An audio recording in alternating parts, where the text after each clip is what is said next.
تھے۔ ایک دن نبی کریم صلی اللہ تعالیٰ علیہ وسلم جماعت کروا رہے تھے عصر کی نماز کا وقت۔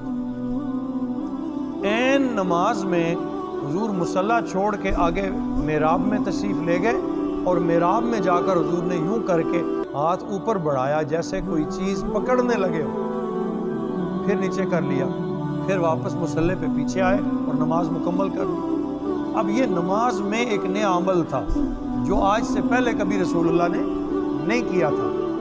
تو صحابہ کرام نے عرض کی، یا رسول اللہ، آج آپ نے نماز میں ایک نیا عمل فرمایا۔ صحابہ تجسس رکھتے تھے، پوچھتے تھے، اس سے پہلے کبھی آپ نے نماز میں ایسا نہیں کیا۔ پہلی بات تو یہ ہے کہ امام اگر ایک قدم بھی آگے جائے تو نماز چلی جاتی، لیکن حضور رحمت عالم صلی اللہ علیہ وسلم کا یہ اختیار پاک ہے، کیونکہ حضور شارع علیہ السلام ہے۔ حضور آگے تشریف لے گئے، پھر واپس آئے، اسی نماز کو جاری رکھا، دہرائی نہیں، اسی نماز کو جاری رکھا۔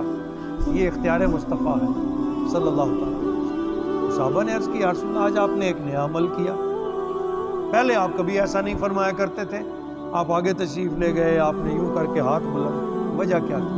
حضور نے فرمایا، آج تمہارے رب نے عین نماز کے دوران جنت میرے سامنے رکھ دی تھی۔ یہ بھی شان رسول اللہ، ایک تو ہے بلا کے دکھانا، معراج پہ لے جا کے جنت کا دوسرا ہے جنت کو مصلی مصطفیٰ کے سامنے کر دینا۔ اللہ کی شان ہے نا، تو کہا نماز میں آج میرے رب نے جنت کا نظارہ میرے سامنے رکھ دیا تھا، میں دیکھ رہا تھا کہ اس میں سے جنتی انگوروں کا ایک گچھا لٹک رہا تھا۔ حدیث پاک عرض کر رہا ہوں، اس کا عرض ہے میں آگے بڑھا اس نیت کے ساتھ کہ میں وہ توڑ کے تمہارے لیے لے آؤں۔ قسم بخدا اگر میں وہ ایک گچھا توڑ کر لے آتا، میری امت قیامت تک کھاتی رہتی تو کبھی ختم نہ ہوتا۔ کہ جنتی پھل کی یہ شان ہے کہ وہ ختم نہیں ہوتا، وہ اور ہو جاتا ہے، اور بن جاتا ہے۔ وہ ایک ہی گچھا تمہیں کفایت کر جاتا، لیکن میں نے اس خیال سے اسے نہیں توڑا، اور میں واپس آ گیا کہ تم سب عمل کر کے وہاں پہنچو اور اپنے عمل کے ذریعے اسے حاصل کرو۔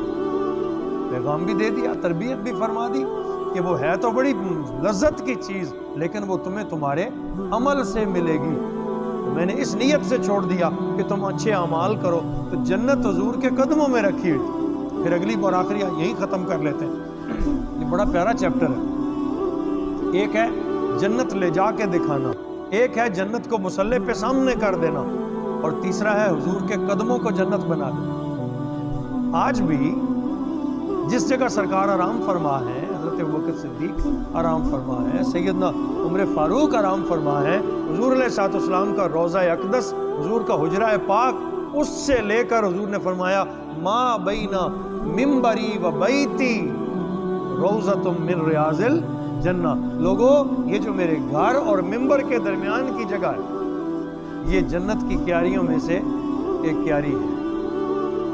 وہ جگہ جہاں سرکار کے قدم لگتے تھے، حضور اپنے گھر سے نکل کے منبر شریف اور مصلی پہ آتے، ایک مصلی ہے، مصلی کے ساتھ ہی منبر شریف رکھا ہے، تو کثرت سے سرکار کے وہاں قدم لگتے تھے، کثرت سے ہر نماز پہ تشریف لاتے۔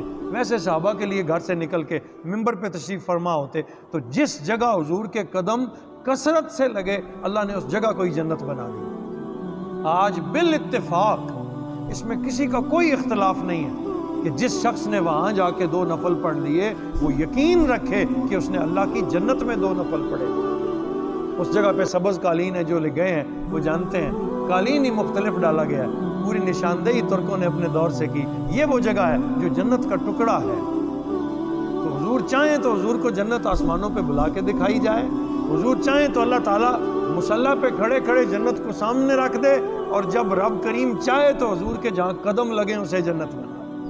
یہ معراج مصطفیٰ ہے، یہ حضور کی عظمتیں ہیں، یہ نبی کریم صلی اللہ علیہ وسلم کی شانیں ہیں۔ تو فرمایا لقد رأى من آیات ربہ الکبریٰ، اس رات نبی کریم صلی اللہ علیہ وسلم نے اللہ کریم کی بڑی بڑی نشانیوں کو دیکھا، جن میں سے جنت بھی تھی، دوزخ بھی تھی، تمام شواہدات قدرت تھے۔ تو اللہ تعالیٰ نے وہ سارے مناظر آپ کو دکھا دی۔ یہاں آ کے آیت نمبر 18 پہ اللہ تعالیٰ نے معراج کے ذکر کو ختم کیا۔ آگے پھر مشرکین مکہ سے بات ہے، وہ انشاءاللہ کل پڑھیں گے۔ وما علینا الا